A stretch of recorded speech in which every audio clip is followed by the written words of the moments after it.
doesn't recognize their federally protected treaty rights within the ceded territory of Wisconsin. So, and that's just a minor sample of what this bill does. There's, I think the current bill is still around 200 pages, and there's something on the order of 5 or 6 dozen fairly significant changes to environmental law. Exemptions, exceptions. If you write a bill that applies only to you, that supersedes all other environmental law, if you just happen to forget to put things in that apply to other mining companies, you've just exempted yourself. So it's been a pretty fascinating study in how you would do it if you had ultimate power. And in a way, you can't blame a company for coming in and taking advantage of the current political winds and the current political situation. Doesn't make it right, doesn't make it fair. I actually think it's pretty outrageous, but it is what it is. So with that, I think I've covered the basics. Like I say, I think even before this bill moves forward, it's such an outrageous proposal that it should be opposed. I can give you just a quick update on the timeline on the legislation. Representative Kolste can correct me if I'm wrong, but because it has a fairly significant fiscal component, it's going to go through joint finance. Right, it has to go through joint finance first. So the bill was passed out of two committees, a Senate and Assembly committee, both of whom have impossibly long names that have things to do, that mostly have to do with job creation. It will go to joint finance, what we're hearing as early as next week. And I don't know that they'll hold a public hearing. If they do, I'd be surprised, right, if they'll actually hold a hearing on this. This bill was subject to a single public hearing about 2 weeks ago. In Madison on January 23rd. I will tell you that we pounded them in terms of opposition. 89% of the people who attended and registered to either speak or just register their opinion on the bill opposed the legislation at a joint hearing, at the single joint hearing in Madison on the bill. They didn't hold one up north where they should have. But it was pretty strong opposition. So we did well there. In joint finance, they're going to run it through, the GOP holds a 12 to 4. Yeah, 12 to 4 advantage in that committee. And then it will move to probably the Senate floor first for a vote, and then the Assembly. And Speaker Fitzgerald has asked, he would like this, and Speaker Fitzgerald and Speaker Boss would like the bill on the floor and passed by the first week of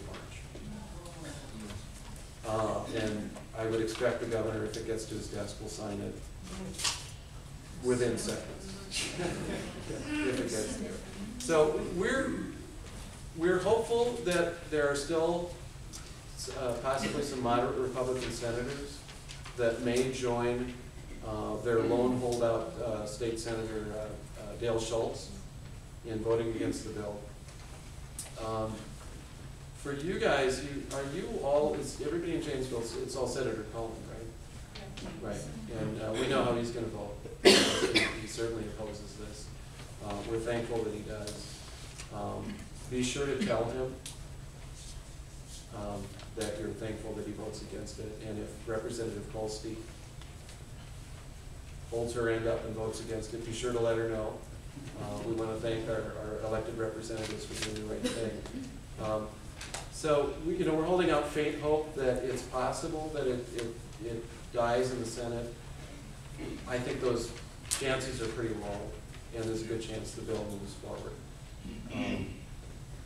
So in the meantime, why don't I stop there and then we can talk about what to do and see if there are other David, questions. they can't.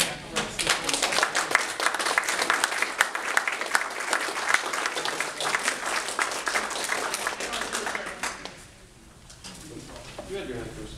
At one point in your talk, you said you used the word the owners. Who are the owners? Oh, that's a great question. Yeah. The figurehead is a man named Chris Klein, who is an entrepreneur, coal company owner. To what? He owns coal companies Oh, in Appalachia and also in southern Illinois. And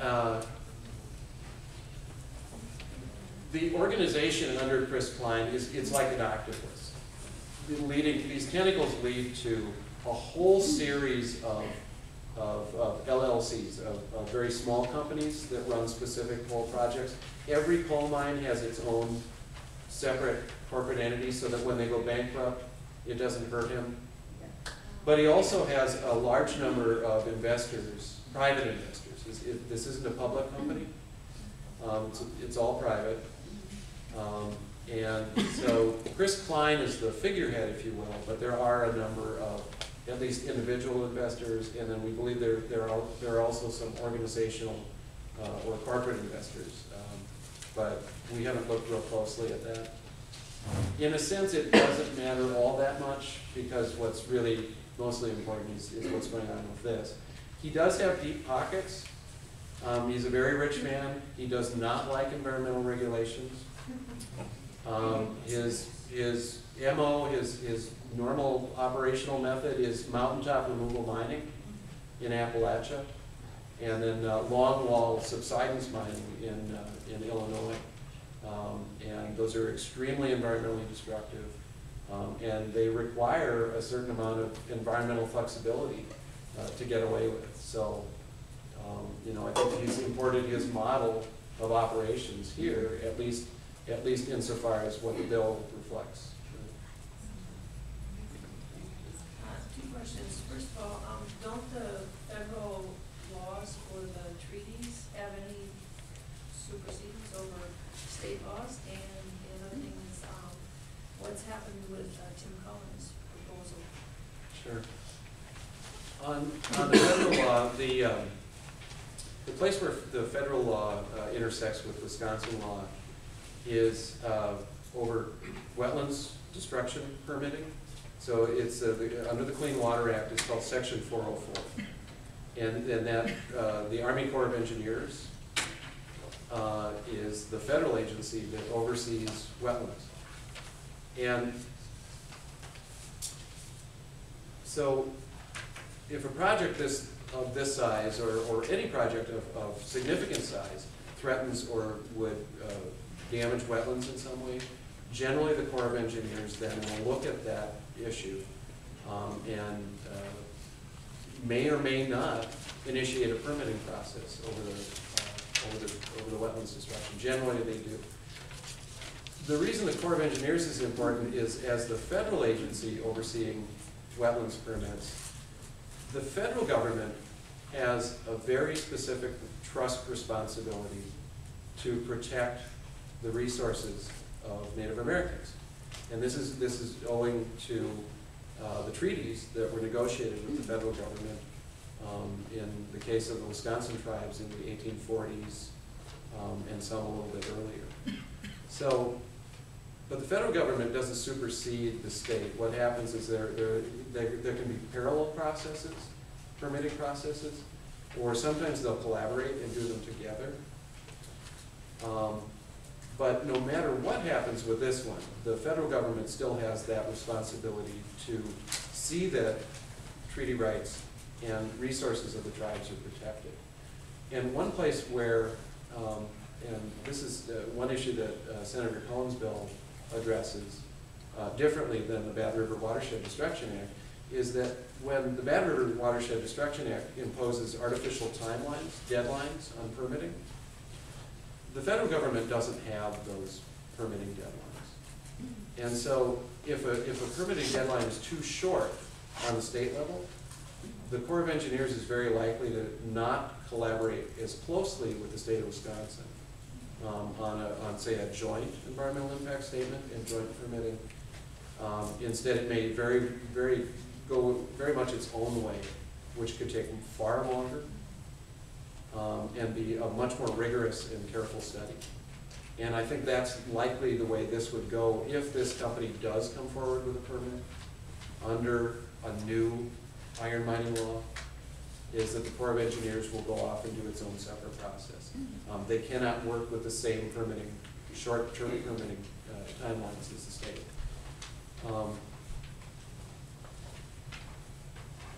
That doesn't give the tribes a lot of comfort that their rights will be protected, but it does give them better comfort that their resources will be cared for or paid attention to more by the federal government. They have very little confidence in the state at this point, in the state permitting processes. On Cullen's bill was the question, what's the status? Or so Senator Cullen produced in conjunction with his, coming out of his work when he used to sit on the Senate Mining Committee that got dissolved underneath him when power changed hands in the Senate. Later on, he conducted his own effort to really study carefully.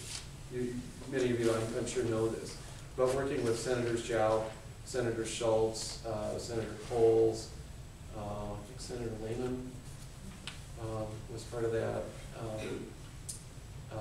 did a very careful review of current mining law and whether there was a need to make changes to accommodate companies coming into Wisconsin. They did a really careful study. They brought in experts, they brought in folks from all sides, including the company, including the tribe, Great Lakes Indian Fish and Wildlife Commission, environmental and conservation groups, labor, to get everyone's perspective on the need, or if there is a need to change environmental law for mining. And what they produced was a relatively modest bill, but one that does try to create some of the certainty I think that the mining industry would like if they're coming into Wisconsin.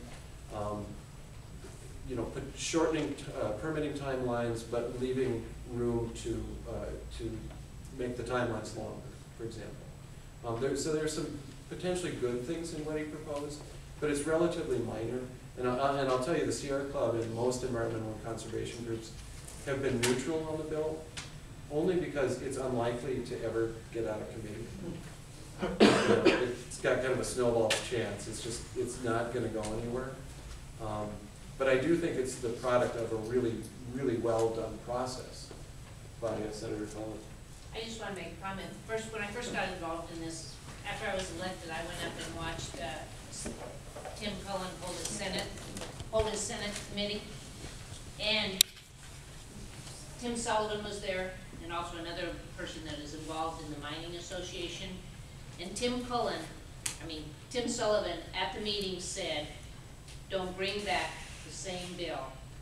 We'll never have mining in this state because it goes against environmental laws." The gentleman that was seated with him that was also involved in the Mining Association said, "Don't bring back the same bill because we don't need to change environmental laws." I was about ready to go to sleep until I heard those two men say that, and I thought, so it just tells you that one company tried to write the bill, and that the Mining Association is even basically kind of against it because they realize what it's going to do for mining in the state of Wisconsin, which is, probably never happened because it's such a devastation to the environmental laws. So, and another thing it also does, and I don't mean to, but they want to use the net proceeds, which means that they can cook the books and pay back to the community in an environmental kind of slush fund, just the net proceeds, which means they can end up with $0 and say, we didn't make any money this year, so we don't have any money to put in the fund.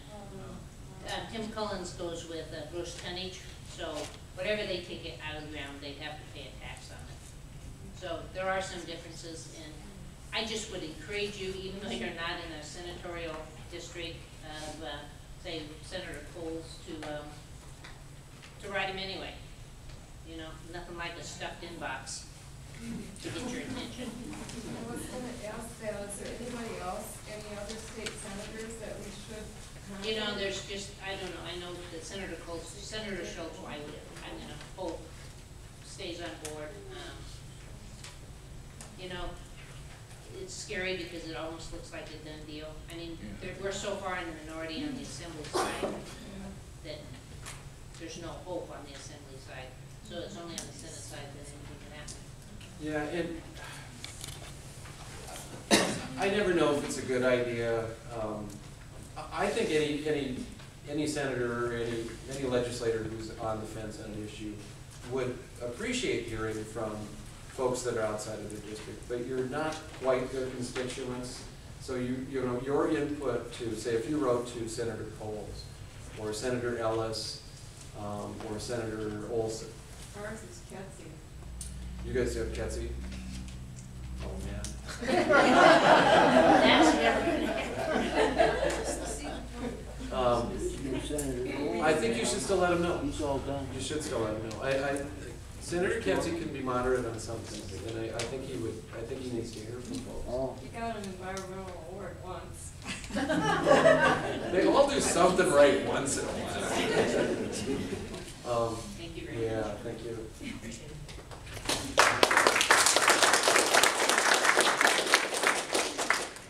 Do you have an exact number of the rivers, lakes, and streams in Wisconsin that this would affect? And am I correct that it would affect Lake Superior and the Mississippi River? For sure, Lake Superior. The exact number of lakes and Yeah, I mean, streams. it's quite a bit, isn't it? Yeah, and the trouble is because the company hasn't told Oh, us everything, okay. is we can make estimates, and I can tell you it could be something between 50 and 300 miles. I don't know. I wouldn't feel. Because I read articles that said that it affected Mississippi River too, and, Well, the Bad River watershed itself is, and the proposal is actually fully in the Bad River watershed. And the Bad River watershed flows only into Lake Superior. So as a water issue, the proposal is only to Lake Superior. okay. But taconite processing, I'm having a hell of a time with that. The making of taconite pellets requires indurating furnaces. They basically, you're roasting the material. It comes in wet. It's separated by magnets. The waste material goes one direction. The actual iron ore is separated by magnets. Sometimes they use some chemicals to help further separate it. But then they have to roast the pellets. And the roasting of the taconite pellets themselves releases mercury. Mercury and air emissions don't respect watershed boundaries. So the Mississippi is absolutely affected indirectly via air emissions. And that's just for mercury from the making of pellets. Minnesota did a study on the mercury air emission problems they were having they are still having with the taconite plants. They studied it in the early 2000s, and they basically came up with the conclusion there is no technology known that can control the mercury going up the stacks at the processing plants for the taconite. So, that's just one of the air emissions. There are greenhouse gases, sulfur dioxide, which causes acid rain. We already have, virtually every lake in northern Wisconsin is under a mercury advisory for fish consumption. This is the last thing we need. And then another indirect source, or direct, depending on how you want to look at it, is the taconite plants use a ton of energy. And so right now the company has mentioned, they said they're going to use natural gas. Our guess is that they're going to use excess feeder capacity from existing coal plants, both on the north range of Minnesota and as well around the Superior. But increased coal use, another nasty air emission. So Does it affect another one of the Great Lakes too, besides Superior? Not directly. I mean, if something really nasty happened to Superior, you'd end up downstream into the other lakes potentially, but. Speaking of Superior, I mean, I'm surprised Canada and, surrounding states, I mean, the compact, Great Lakes Compact, doesn't that violate that whole deal? I mean, that's a huge, you think they would be? Well, I don't know the compact super well, so bear with me, but it is about pollution reduction, regionally, with the Great Lakes provinces and the US states. The trouble is getting them all to agree on what those levels should be, is always difficult. And they're addressing their own issues. So the one area of the compact I know that we're concerned about is especially groundwater withdrawals in the watersheds that feed the Great Lakes. So the Great Lakes Compact especially has been concerned about water resources. And I know groundwater withdrawals is an issue depending where the wastewater is discharged. So I'm not well enough versed in the compact to tell you a whole lot more than that. And I often find in audiences folks know more than I do. So if you've heard otherwise, let me know. Yeah, good. You're in the. I don't know if I understand this clearly, but we have this big pit that's 800 feet deep and a mile and a half wide, 1.5 miles long. That's going to, if this goes forward and they extract all the taconite and iron ore and so on, then will this fill up eventually with water? They're not going to fill it with some other way. It's going to, water's going to drain in here, and you would have just a lake with toxic minerals that would be a danger to anybody. Well, and here again, we don't know exactly what their plans are. But how could you even consider something like this? Well, one of the examples they've cited is if anybody knows about the Jackson County iron mine outside of Black River Falls, operated from the late 60s through 1982. Big open pit, nowhere near the scale of this. About 10 times the size of the Flambeau pit, which was extremely small, basically a little quarry by comparison. But that refilled with groundwater and has been so clear that it's become a destination spot for divers. And one of the reasons it's so clear is they didn't put any wastes back into it.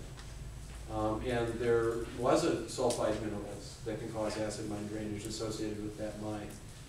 With this pit, we don't know. One of the things the company has said out loud is they might take, especially the waste material, not the tailings wastes, but they might take the overburden waste, just the material you have to move out of the way to get to the ore.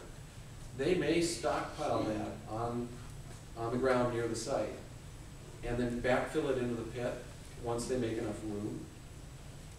And then it would refill, once they're all done mining, and potentially refill with some amount of water, depending on where the groundwater table is, and put those wastes underwater. Whether or not that's going to cause a problem long term or not, we don't know. And that, again, goes to the fact that the company has yet to release any studies, any data, has yet to do any drilling of cores on the site to prove the contention that this won't cause problems. And again, all the while rushing legislation through that exempts them from groundwater laws, at the site and beneath the pit. Just one thing about the groundwater law is that what's in the new bill actually mirrors the current mining law. And current mining law lets you, around a waste site or a mine itself,